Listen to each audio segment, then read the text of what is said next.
Good evening, guys, and welcome to our third one today. And thank you so much. We have got around about 33,000 followers now, and that is really, really good. Thank you for doing that for us. Also, don't forget, guys, if you've got any questions for our guest tonight, Sandy, please leave them in the right hand column so that we can see them very clearly. Sandy, how are you? I'm very well, thank you. I'm dialing in from the far north of Scotland. I'm up in Assynt, which is the very far northwest. It's like really rugged. It's like the moon, except there is a little bit of vegetation. There's no vegetation in the moon, presumably. But apart from that, it's not dissimilar to the moon. There's big jaggy hills sticking out of the very rugged terrain, and I climbed up one of them today, Stack Polly, which I've never been up before, and it was very nice. So you're not like a break, are you? Sort of, yeah. Although I've been doing a couple of online lessons and this show while I'm here, so I never stop working, man. You know, the life of a musician. I've never managed to get the work-life balance right, and certainly not since COVID. You know. So now everything's online, but no, it's good in a way. It opens up more opportunities. But yeah, no, I'm never that bothered about mixing the Great. two. And tell everybody about yourself. What's that? Tell everybody about yourself. Well, I'm an aging accordion player. I'm now 52 and doing my best to keep fit by climbing up rugged mountains in the north of Scotland. Yeah, I've been playing the accordion for over 40 years now. About 30 years of it as my job, which I never planned to do. I was going to be a vet. I was going to use my hands for much more delicate procedures, but that wasn't to be. So I ended up by the accordion, I'm a musician, and here I am. Sandy, why the accordion? Well, that was nothing to do with me. I didn't even know what an accordion was. I remember lying on the floor watching the old black and white television in the 1970s, and my mother coming in one Saturday morning into the sitting room and going, "Look, I've got the lady on the phone. Are you going to learn the accordion or not?" And I turned around and went, "What's an accordion again?" And she went, "Right, you start next week."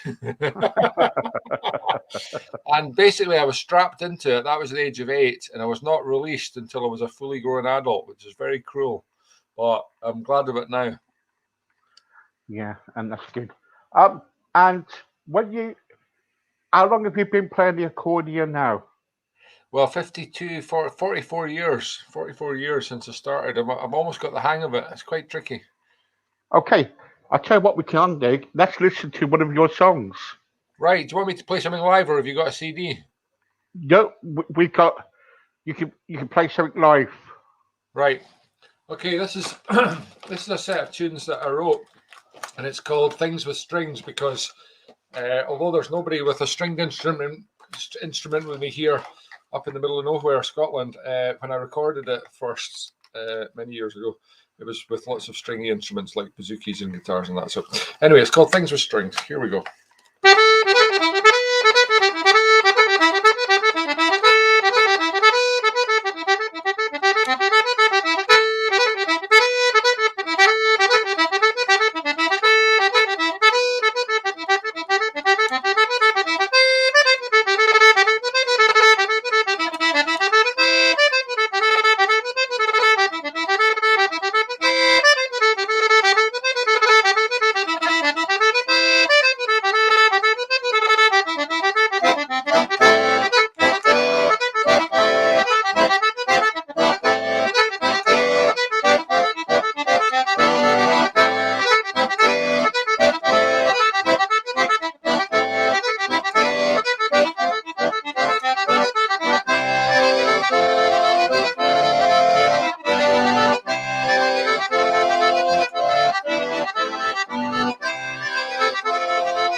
Unbelievable. Thank you. God, that was fast. How do you do? I'll tell you what, I want to know how to kind of like play the accordion. Well, it's just the same as anything else, you know. It looks really, I mean, it looks infernally difficult. Even I don't know how I even play it when I look at it in the mirror there, but I mean, because you got the right hand, you got the left hand, and then you got to squeeze a bit in the middle. It's like patting your head and rubbing your tummy while riding a unicycle, you know. But it's the same as anything. You just you learn it. You just learn it in little stages, you know, little plateaus. You get on, you learn to get so far, and then you get on to the next little plateau, and then it just all fits together eventually, you know. But You wouldn't even look at that. People that play the fiddle, it amazes me, you know, because I play with fiddle players all the time, and I go, how on earth do they learn that? There's no frets on it, you know. It's just tiny little movements of the finger one way or another, and the string to get the pitch. So I think the accordion's easy compared to that. It's the old musical typewriter, isn't it? You don't have to worry about your pitch or that. You just press the key and away you go. Yeah. What kind of music do you play? Well, that's an example of the kind of my own music, which is quite fast and quite a bit sort of funky, I suppose. I often play with like drums and guitar and bass and stuff, but I actually do quite a selection of things. So I do everything from that to the very traditional, you know, where I'm maybe accompanying very traditional folk singers and playing quite old-fashioned tunes, which I quite enjoy as well. So yeah, I kind of have a foot in both camps. But I have a Ceilidh band which is called the Sensational Jimmy Shandricks Experience. Those of you in the know about Scottish accordion players might recognise the name Shand as the most famous Scottish accordion player ever was Sir Jimmy Shand, and from the town of Auchtermuchty in Fife. It sounds like a made-up place, but it's a real place. And he was like the Elvis of the accordion world, and he passed away a few years ago, but he's still the best known. So my Ceilidh band Shandricks is a combination of Shand and Hendrix. After the great Jimi Hendrix, so it's a mixture of, you know, like folk and folk instruments and electric instruments, and of course the two of them, the two greats, Shand and Hendrix, are both probably spinning in their graves at the thought of me combining their names together in such a way. But they'll be spinning in completely different speeds, of course. How long does it take you to kind of like to actually do a song, to kind of like get all the tune ready, do all the chords? How long does it take? Oh, if I was composing it, it could take forever, but sometimes it happens quite quickly. But if you're just if I'm just learning a tune, I can learn it quite quickly from music or maybe by ear as well. And putting the chords to it's not difficult. It's because I'm doing it all the time. It's almost automatic. Although sometimes you've got some options. It's just usually a question of choosing between a few different options. But it doesn't take too long to put a tune together if I'm just like trying to learn it. But if you're trying to compose something, that's a painful, drawn out process that I never enjoy. But it's good when you get something at the end of it. What's the best venue you played at? The best venue, that's a difficult one. I did play in a six-star hotel once in Portugal. I didn't even know there was such a thing as a six-star hotel anywhere in the world. and it actually had a television in the bath. I mean, not a television sitting in the bath like a rock band had been there before and thrown it in. No, like throwing it in the swimming pool. No. This was a television built into the wall at the end of the bath, so you could lie in your bath and watch television. So I thought that was a little bit unnecessary. But that's the kind of gear that you get in a 6-star hotel. I was in quite a few, I was in quite a few 5-star hotels in the Middle East over the years, and they were all very nice as well. One that was built like a big circular cylinder, in the so that everybody had a view. Everybody had a room with a view because they were all the massive hall in the middle, big circular hall, and then all the rooms were in the outer circumference. But I mean, that's the actual not the venues. That's although I have played in some of these as well. But some of one of the nicest places to play I've ever done was actually just in Edinburgh. The last time I did Edinburgh's Hogmanay, which is a big party they have for the last day of the year. In the old days, people just used to go and meet in the centre of town and randomly share, drink, and kiss random strangers standing next to them. It's all much more. It's all much more organised now, and big money involved in it and materialistic. But they put on these big gigs, stages all over the town. So I've done that a lot over the years. But the Cayley that under the castle, they call it, that they did in recent years before COVID. Anyway, I used to do that, and there would be like 3,000 people dancing in Prince Street Gardens, and we'd be on a stage just under the castle behind us, which looks spectacular anyway, and it's all lit up with coloured lights, and they have a big fireworks show at midnight and stuff. So that was really nice. So that was actually one of the nicest ones. But yeah, I played in fantastic places all over the world. So have you ever done Edinburgh Festival? Yes, in fact, I did it just a couple of weeks ago this year, which is probably the most amazing festival gig I've ever done because it almost didn't happen this year. I mean, the festival didn't happen last year because of the virus for the first time in 70 years since it started up as after the war as something to try and lift people's spirits up, because people were still in suffering the deprivations after the war and rationing and stuff. So it's been going non-stop since then until last year. And this year it did go ahead, but it was only like a sort of shadow of its former self, obviously, because there was no foreign tourists pretty much, and it was much smaller, but still it went ahead. And the one gig that I would normally do like 9 or 10 gigs in various venues throughout the 3 weeks of the Edinburgh Festival, but this year I had one gig and it got pulled about a month before I decided it wasn't going to work. It was going to be a sort of online thing anyway. We were going to do a live online broadcast, and thought, no, even that wasn't going to work. But then it turned into a real live. It was back on in a real live gig, and it was sold out. So because people were desperate to get out and see live gigs, so that was great. So yeah, I've been doing the festival for 20 years or so. Stuart wants to know. I've got a question here for you. Have you ever done the tattoo, Edinburgh Tattoo? Funnily enough, I haven't done it, although I've been to see it. It's actually a brilliant show. If you're ever in Edinburgh, it's well worth going to see it. It's fantastically entertaining because it's based in the castle Esplanade, which is the big car park area that leads up before the castle, and they build seating for thousands of people on it. And then they have massed pipe bands and all sorts of things. But one of my friends, Julia Dignan, she's a fiddle player, and she was playing a couple of years ago with the Shetland fiddlers called Hjeltibonga. Don't ask me how to spell that. I call them Shelty Bing Bang Bong. But they were burning a Viking boat in the middle of the Esplanade, and they were fiddling all around it in little Viking costumes, even though half of them were girls. I don't know if they had Viking girls in the battle. I don't know about that in the Viking series. These axe, what were they called? The Axe Maidens or whatever. I'm not sure that was right. Anyway,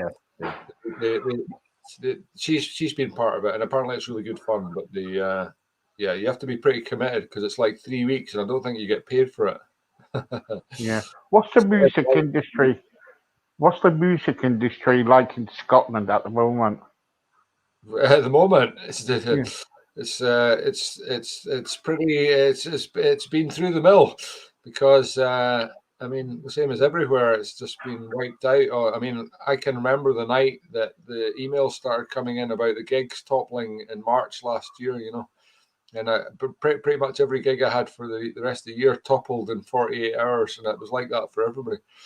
And of course, you can't just jump back in. It's not like the gigs all magically appear again when the virus isn't over. But now that most of us are double vaccinated and can get back to some sort of normality again. But things are far from normal in Scotland. I mean, I know in England you don't have to wear masks and that, but we still have to wear masks. And by the way, I think that's a good thing. But people are still social distancing and all that, and the pubs are open, but it's like seated room only. So, for example, for me, 3 weeks ago, I started one of the 2 sessions that I used to do regularly every week in a pub. So there's a pub up very near the castle at the top of the Royal Mile called the Ensign Ewart, and I've been playing there for 25 years until the virus on a Sunday night. And it's like there's a lot of my friends come along and play it, and it's very informal, but it's almost like a social night for me as well, because people know that wherever I am in the world, I'll usually come back from there to play my Sunday night session if I can, So it's quite a good night, but that's been running for 3 weeks now, and it normally lasts for 3 hours, but it's just on for 2 hours at the minute, and it's seated places only. And you can't stand at the bar. You can't stand anywhere, in fact. So if there's no seats, you're not allowed in, So they start turning people away very quickly. But I mean, it's just great to get back again. In terms of concert gigs, I've done a few now, but the very first one was actually in England before a couple of months ago down in Shropshire, before we were even allowed to play gigs up here in Scotland, and I've done a few since then, but they're a bit few and far between still. It'll take a while for them to build up. And as for Cayleys, which I do quite a lot of, I love playing the Cayleys, and I do the dance calling for that as well. But I had one. My first one was supposed to be last Thursday, and it got pulled like just hours before it went because they were worried about the virus. They didn't want to have a super spreader event. So the virus levels seem to be pretty high in Scotland. Like this, I know several people that have either got it or their children have got it or have had it in the last few weeks. So I don't know why it's so high. Probably because Edinburgh Festival and all the English have brought it up. No. Don't blame it on the English. Yeah, don't blame it on the English. I know.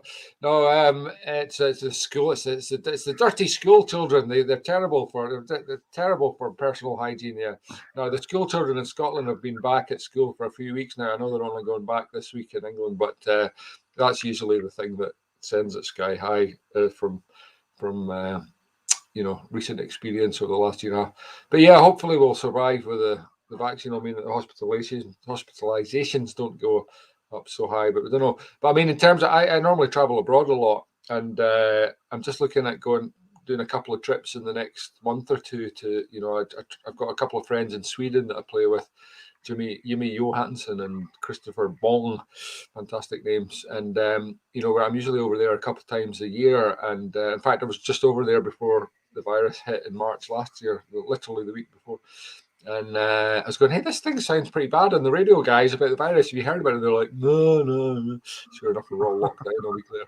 But anyway, I'm planning to go over there in a month's time. But I mean, now, it's just a nightmare. Not only have we got Brexit, where if you're taking any kind of equipment over, you're going to have to get a carnet, an official document to show that you're not, bringing stuff in to sell without paying customs duty. But also, just the testing that you have to do now, it's about 200 quid by the time you get paid. You have to pay for PCR test before you leave Scotland, before you leave whichever country you're going to come back a couple of days before.